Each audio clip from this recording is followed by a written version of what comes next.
ये कहानी वैश्य प्रेम में घिरे बिल्वा मंगल की है। बिल्वा मंगल एक ब्राह्मण पुरोहित का बेटा था जो अपना सारा समय एक चिंतामणि नाम की वैश्या के कोठे पर व्यतीत करता था। दुखी हो उसके पिता ने सोचा अगर इसकी शादी कर दी जाए तो यह सुधर जाएगा। इसी सोच के साथ उन्होंने उसकी शादी एक सुंदर कन्या से कर दी। शादी के बाद भी बिल्वा मंगल में कोई बदलाव नहीं आया। वो पहले की भांति ही चिंतामणि वैश्या के कोठे पर पड़ा रहता। कुछ दिनों के बाद उसके पिता की मृत्यु हो गई। बिल्वा मंगल को चिंतामणि के कोठे से बुलाया गया। उसके आने पर दाह संस्कार हुआ। उसके पिता ने मरने से पहले ही सारी संपत्ति मंगल की पत्नी के नाम कर दी थी। उसको जब यह मालूम हुआ तो उसने अपनी पत्नी से सारी संपत्ति अपने नाम लिखवा ली। कुछ दिन तो वो अपने घर अपने पिता की मृत्यु के बाद रुका, परंतु सारे क्रियाकर्म होने पर वैश्या प्रेम में अंधे बिल्वा को चिंतामणि से मिलने की घनघोर इच्छा हुई। एक रात को वह सारी दौलत लेकर चिंतामणि के कोठे पर जाने के लिए सोचकर निकला ही था। वैश्या चूड़ामणि से मिलने की चाह में बिल्वा मंगल घर से निकला तो आंधी तूफान चल रहा था। नदी में बाढ़ आई हुई थी, पर बिल्वा मंगल को तो चिंतामणि से मिलने की लगन लगी हुई थी। बाढ़ की परवाह किए बिना वह रात को अंधेरे में एक काठ के टुकड़े जैसी चीज पर बैठकर नदी पार कर गया। नदी के पार पहुंचकर बारिश में वह चिंतामणि के कोठे की ओर भागा। वहां पहुंचकर उसने देखा कि चिंतामणि का कोठा बंद है। उसने दरवाजा खटखटाया, परंतु रात में किसी ने दरवाजा नहीं खोला। बिल्वा मंगल चिंतामणि के मोह में इतना पागल था कि वह किसी तरह भी उसके पास पहुंचना चाहता था। उसने देखा कि छत से एक रस्सी लटक रही है। बिल्वा मंगल ने सोचा शायद चिंतामणि ने उसी के लिए यह रस्सी लटकवाई है। वह उस रस्सी से ऊपर चढ़ गया और ऊपर पहुंचकर उसने चिंतामणि को पुकारा। बिल्वा मंगल को अपने घर में देखकर वैश्या चूड़ामणि ने उससे पूछा वह इतनी भयानक रात में नदी कैसे पार करके आया है। तो उसने बताया कि वह एक काठ के तख्ते के सहारे आया है। और जब चूड़ामणि ने पूछा कि वह कोठे के अंदर कैसे आया है तो बिल्वा मंगल ने बताया कि वह रस्सी से ऊपर चढ़कर आया है। चूड़ामणि ने कहा कि उसने तो कोई रस्सी नहीं लटकाई है। तब वहां जाकर उसने देखा तो वहां एक सांप लटक रहा था। फिर जब नदी की ओर देखा तो वहां पाया कि स्त्री की लाश बह रही थी। उसी लाश पर बिल्वा मंगल चढ़कर आया था। चूड़ामणि ने यह सब दिखाकर बिल्वा मंगल से कहा देखो तुम पाप में कितने अंधे हो चुके हो कि पाप और मोह के कारण तुमको स्त्री की लाश लकड़ी दिखी और काला सांप एक रस्सी। अगर तुम इतना मोह मुझे छोड़कर उस मालिक में लगाओ तो तुम इस संसार रूपी नरक से पार उतर जाओगे। वैश्या चूड़ामणि की बातों का बिल्वा मंगल पर बहुत असर हुआ। उसने बुरे कर्मों को छोड़ने का निश्चय कर लिया, पर असली परीक्षा तो बिल्वा मंगल की अभी बाकी थी।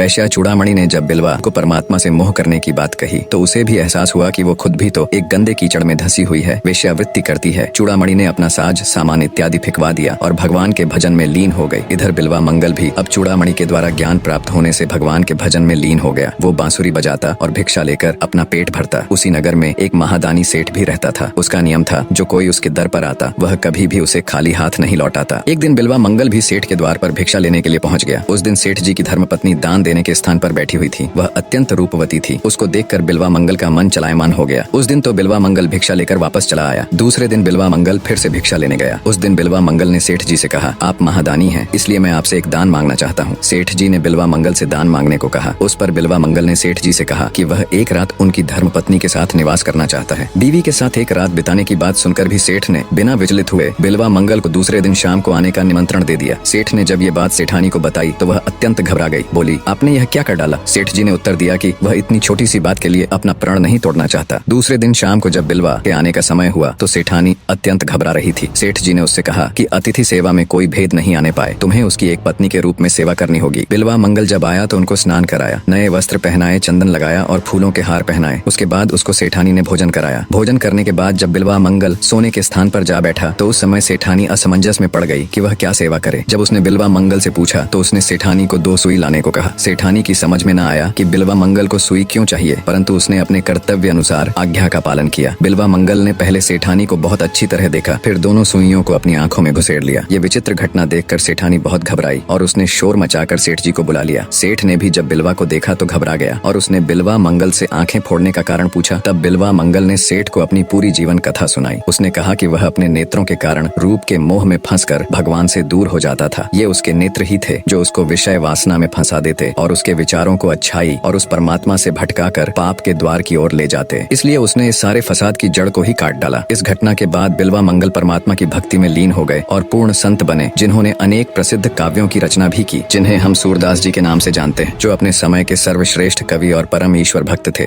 निष्कर्ष, सच्ची भक्ति और ईश्वर प्राप्ति का मार्ग हमारे आंतरिक मोह और वासनाओं के त्याग से होकर गुजरता है। बिल्वा मंगल यानी सूरदास जी ने अपनी आंखों को प्रतीकात्मक रूप से त्याग कर यह सिद्ध किया कि जब तक हम विषय वासना और सांसारिक आकर्षणों से ऊपर नहीं उठते तब तक ईश्वर की सच्ची अनुभूति संभव नहीं होती। यह आत्मज्ञान और विवेक की यात्रा है जिसमें बाहरी सौंदर्य और भौतिक सुखों का परित्याग कर हमें अपने अंदर की दिव्यता को पहचानना होता है। भगवान की प्राप्ति केवल वही कर सकता है जो अपने इंद्रियों और मन पर विजय प्राप्त कर पूर्ण समर्पण और त्याग त्याग के साथ भक्ति करता है